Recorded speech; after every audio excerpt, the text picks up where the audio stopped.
Здравствуйте, Девы! Сегодняшний таро-прогноз мы делаем для вашего знака зодиака, и расклад, который вы сейчас увидите, это расклад на следующую неделю. Неделя с 6 по 12 июля. Давайте мы посмотрим, что же вас ожидает, какие вам карты сегодня выпадут и что интересного у вас произойдет. Какие интересные события будут у вас происходить с понедельника по воскресенье. Я напоминаю, что вы можете подписаться на мой YouTube канал, также можете оставить лайк или сообщение под этим видео. Я буду очень вам признательна за такую вашу активность. Можете поучаствовать в акции, которая проходит на моем YouTube канале. Условия акции в описании, в закрепленном сообщении под этим видео соответственно. Итак, Девы, давайте посмотрим, что вас ожидает. Земной знак зодиака Дева, неделя с 6 по 12 июля. Какие же карты вам сегодня выпадут? Что интересного произойдет у вас, у Дев? Итак, Девы.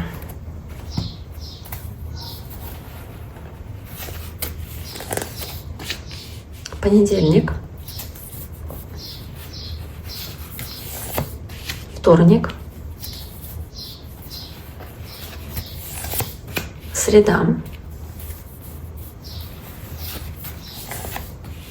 четверг, пятница,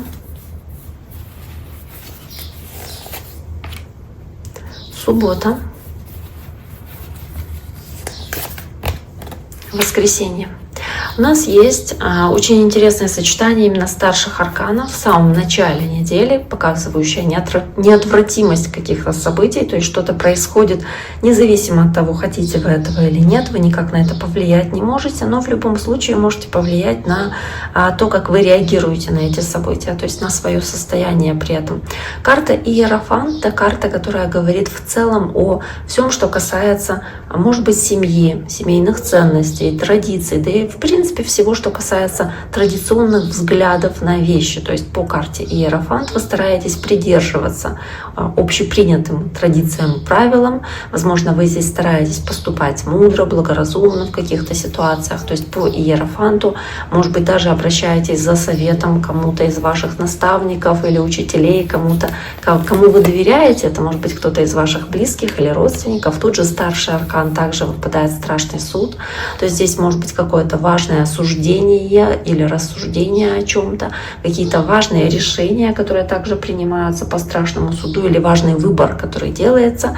Опять-таки вы можете выбор свой производить, основываясь на том, как принято, да, или как от вас ожидают окружающие, как это было бы необходимо сделать в этой ситуации, поступая благоразумно, разумно. Также здесь могут быть какие-то повторяющиеся события в вашей жизни, которые происходят как-то циклично. Может быть, это касается вашей семьи, может быть, вашего брака, поэтому карта Иерофант, потому что здесь вот Иерофант — это брак, семья, все, что связано с семьей, и страшный суд — это какие-то вопросы, которые поднимаются снова на поверхность, либо напоминают о себе, либо что-то кардинально, вот здесь вот как кардинальные важные события происходят, переворачивающие все по страшному суду. Может быть, что-то возвращается и напоминает о себе из каких-то забытых разговоров, вопросов, которые они обсудили вовремя. Дальше идет карта смерть. Это карта трансформации. Она не означает чего-то трагичного в этот день, но она говорит о том, что что-то меняется у вас, в вашем сознании, в вашем отношении к вещам. То есть по карте смерть вы меняетесь внутри, как будто сбрасываете старую оболочку и по-новому начинаете видеть какие-то вещи, да, по-другому относитесь к чему-то, то есть как будто вы меняетесь. Также карта смерть — это в целом возможность от чего-то отказаться, с чем-то попрощаться, что-то оставить позади, да, как будто выбросить какую-то ненужную вещь. Или по карте смерть, возможно, здесь освободить себя от чего бы то ни было, да, или расстаться с чем-то и начать этот новый этап, новый период.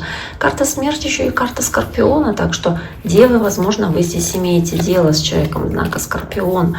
Тут же есть тройка кубков. Тройка кубков — это изменение, трансформация, которая у вас происходит, но она позитивная. По тройке кубков это что-то успешное. Это успешное завершение какого-то дела, какого-то проекта или работы для вас, когда вы над чем-то дотрудились, и здесь есть наконец-то успех в том, что завершается вот то, над чем вы трудились, да, и успешно завершается. Можно это отметить или порадоваться тем результатом, который вы получили. Карта «Мир» тоже карта успешного завершения, то есть ощущение триумфа и победы. Не зря здесь лавровый венок изображен. И по шестерке жезлов также ощущение победы, ликования и возможности, чтобы на вас обратили внимание окружающие, потому что вы достигли какого-то значимого результата, которым вы сами гордитесь и испытываете из этого вот это чувство, да, как будто я достиг или достигла или смог сделать нечто, что как будто бы вас выделяет в толпе других людей. И по отшельнику, который тоже старшим арканом является, и вашей картой в частности, можно говорить о том, что вы здесь как будто растете духовно, вырастаете, завершая какой-то этап или цикл для вас в вашей жизни. То есть вы меняетесь внутренне, меняется ваше отношение к действительности, и вы здесь какой-то определенный путь сознания проходите. То есть растете как личность или растете духовно по отшельнику. Следующая карта «Победа» называется. Это шестерка жезлов. Как я уже говорила, это ощущение триумфа и ликования от того, что вам здесь нечто удалось очень хорошо сделать, завершить. Может быть, здесь встреча с родственниками, близкими, какие-то совместные здесь с ними вопросы вы решаете, но опять-таки успешно. Вы чувствуете себя здесь в центре внимания ваших родственников, готовы обратить внимание окружающих на какие-то свои достижения и заслуги. Десятка кубков — это все, что делает вас счастливыми. Может быть, это не имеет отношения к семье, но это в целом что-то, что делает вас счастливыми. Какие-то успехи, даже, возможно, на работе, но которые делают вас поистине счастливыми и дают ощущение душевного спокойствия. Карта «Тройка жезлов» — это карта планирование дальнейших шагов и действий, которые у вас есть, когда вы видите дальнейшие какие-то вехи, как бы, да, ступени, которые вам хочется здесь постичь, то есть по каким вам хочется идти к вашей цели, и вы, соответственно, планируете, как вы будете это делать, возможно, что вам для этого будет необходимо, сколько усилий потребуется, да, или чье участие здесь потребуется. То есть вы смотрите как в перспективу, в будущее, думаете о будущем, понимая при этом, что вы уже очень много усилий вложили во что-то, да, уже очень много вложили своих сил или, может быть, финансово вложились во что-то, поэтому десятка пентаклей.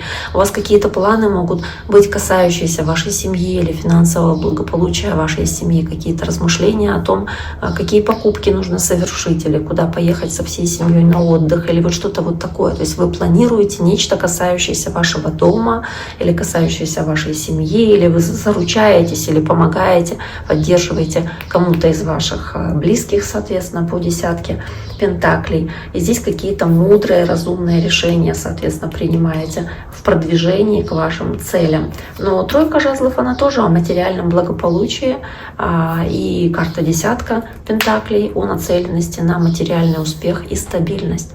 Карта принцесса кубков, карта водного знака, водной стихии, она показывает хорошие новости, которые могут здесь к вам приходить и очень позитивно на вас отражаться. Также принцесса кубков — это водный знак, и, может быть, общение с водным знаком, вроде раки, рыбы или скорпионы, возможно, имеют какое-то к этому отношение. И тут же есть семерка пентаклей. Семерка пентаклей — это карта, по сути, затянутого немножечко здесь какого-то процесса и ожидания. В этом случае по семерке пентаклей можно говорить о том, что вы пытаетесь оценить, сколько вы уже усилий вложили в нечто, сколько вам еще нужно будет вложить в какой-то вопрос, да, усилий в решении какого-то вопроса. И по принцессе кубков вы ищете хорошие возможности каким-то ускорить способом те события, которые здесь происходят. Возможно, вы здесь узнаете какую-то информацию, которая будет для вас хорошим толчком или хорошим шансом ускорить события текущие по семерке пентаклей, то есть какие-то замедленные. Также все, что касается ожидания, здесь, если вы ожидаете от кого-то сообщения, допустим, или звонка, вы его получаете, по всей видимости. И все, что касается ожидания как такового, у вас здесь по принцессе кубков может быть какое-то хорошее сообщение, которое связано с этим ожиданием, там, приездом какого-то человека или ожиданием выплат денег, или вот ожидание чего-то. Дальше карта семерка жезлов — это карта доблести, силы и возможности преодолевать препятствия, а также справляться с критикой, справляться с какими-то недоброжелателями, которые могут быть вокруг вас и которые каким-то образом могут пытаться вам мешать. Но по 7 жезлов вы занимаете позицию выше, как будто бы не обращаете внимания на эти посторонние шумы или какие-то вот ненужные вещи для вас. Вы занимаетесь своими делами, концентрируетесь полностью на том, что для вас важно. И по тузу жезлов горите той идеей, той целью, соответственно, и делаете определенные действия для достижения того, что вы себе задумали, спланировали в этот день, не обращая на какие-то препятствия, хотя они возникают, но вы их умело отсеиваете по этой карте, по 7 жезлов. То есть как будто бы их преодолеваете, открываете закрытые двери, прикладываете усилия. Это может кому-то не нравиться, но вы здесь ведете себя как человек, который проявляет свою силу на полную и готов к каким-то переменам или каким-то важным начинаниям. Итак, дорогие мои, на этом сегодняшний таро-прогноз для представителей знака Дева мы завершаем. Я всем желаю всего самого наилучшего. Берегите себя и до скорого!